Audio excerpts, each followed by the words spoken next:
So the truth is all those soaps and conditioners you're going to get, even the fancy stuff, isn't going to keep you from losing your hair eventually. There's so many chemicals in your tap water that even if you were to take a shower, you'd still lose your hair. Chlorine will cause hair loss. Fluoride will cause hair loss. Hot water can cause hair loss. It's thyroid disease. So what are you going to do about it? Hello everyone, this is G-Wiz here. I'm introducing the Aqua Harmony 12-stage shower filter. Typically, the shower head filter fits on a stationary holder.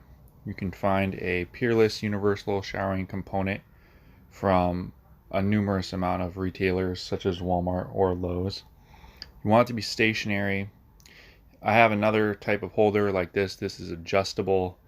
This filter, such as the Delta 0.5, you can get at Lowe's, would not necessarily work well, but some people might like the adjustability for stationary showering.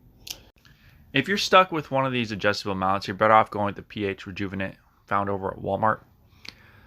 This filter head works really well with the adjustable mounts, unlike the Aqua Harmony 12-stage shower filter.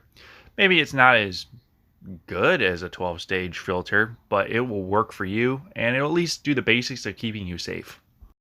Seems to me that the benefits outweigh the cons with a stationary mount, and I would probably get that before getting an adjustable mount if you're worried about having a filter.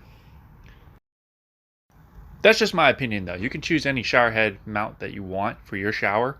If you like the adjustability, go with that. If you like stability, go with this. Thanks for watching everyone. I hope that this video was helpful for you, and I hope that you have a healthy head of hair. If you think you need filters, go ahead and get them. I'll leave a link in the description below.